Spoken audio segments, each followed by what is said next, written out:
Bonjour à tous, bienvenue dans la Vienne Actu de la semaine. On commence par la météo du week-end et ce ne sera pas si mal avec de belles éclaircies et un mercure qui remonte.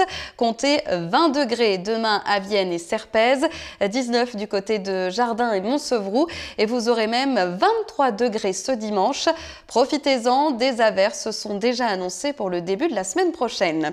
Une météo donc encore mitigée pour la suite des vacances scolaires, deuxième semaine pour notre zone. Et attention, si vous aviez prévu de partir, les cheminots sont de nouveau en grève. Nouvelle perturbation annoncée pour demain. Votre semaine a été marquée par deux forums job d'été, ce mercredi à Pont-Évêque et ce vendredi à la salle des fêtes de Vienne. 45 recruteurs étaient présents pour des entretiens en direct. Il y avait aussi des offres d'emploi affichées et pas de panique si vous n'avez pas pu y assister. Les offres non pourvues sont déjà publiées sur le blog du Bureau Information Jeunesse. Diego Paganini est animateur au BIGE et il a aussi quelques astuces pour les retardataires. Les offres qui sont présentes à l'affichage seront aussi retransmises sur notre blog, dans nos classeurs, sur notre page Facebook. Après, il y a la possibilité aussi de faire des candidatures spontanées pour d'autres entreprises qui ne sont pas venues, ou même pourquoi pas pour les mêmes, si les jeunes n'ont pas participé à notre forum, et des réponses aussi à des offres qui n'étaient pas forcément présentes à notre forum.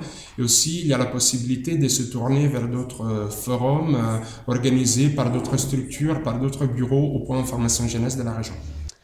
Et si vous optez donc pour les candidatures spontanées, attention au CV, il est conseillé de le faire relire par une personne extérieure. Un rallye 100% féminin dans le Pilat, première édition du Rallye pour elle qui se déroulera le 26 mai prochain. Il est organisé par le Lions Club de Vienne, les 7 collines. Et il n'y a pas besoin de voiture ou de compétences particulières. Le rallye est ouvert à toutes. C'est surtout une balade d'une centaine de kilomètres dans le Pilat. Les inscriptions sont déjà ouvertes. Vous retrouvez toutes les informations sur la page Facebook du Rallye pour elle. Et on continue de parler rallye avec le départ du trophée Rose des Andes ce week-end en Argentine. Deux Iséroises y participent, une mère et sa fille. L'une est commerçante à Vienne, l'autre à Salès-sur-Sanne. Lynn et Tiffany sont donc engagées dans ce rallye en 4x4 en Argentine pendant 10 jours. Elles le font en plus pour l'association Sentinelle qui œuvre pour la recherche contre les cancers.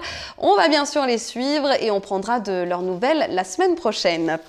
On passe à l'agenda de votre week-end avec cet autre événement pour la bonne cause. Ce dimanche, au stade de Chécieux, l'association ACOF Togo propose une journée africaine.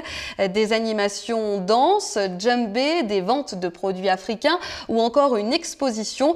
Vous retrouvez le tout pendant toute la journée dimanche et les fonds de cet événement serviront à construire une école de boulangerie au Bénin. Ce week-end est aussi placé sous le signe de l'humour à Saint-Georges-d'Espéranche avec deux événements organisés par l'association Impro & Co. Ce vendredi soir, vous retrouvez déjà le one-man show d'un humoriste grenoblois, Michael Bièche. Et puis samedi soir, vous aurez un match d'improvisation avec la compagnie Improcité de Villeurbanne. Un grand salon autour des Playmobil, première édition à Chasse-sur-Rhône samedi et dimanche. Vous aurez toute une collection à découvrir de figurines, mais aussi un espace de vente pour les passionnés. Rendez-vous donc à l'espace Jean-Marion. Et puis enfin, mon petit coup de cœur de la semaine pour le championnat de France de voitures radio-commandées. Deuxième manche ce week-end au circuit de modélisme d'Ampuis. L'entrée est libre pour découvrir cette discipline et encourager tous les concurrents. Le club Auto Model Club Ampuis compte une centaine de licenciés. Il est dans le top 3 des clubs de la région.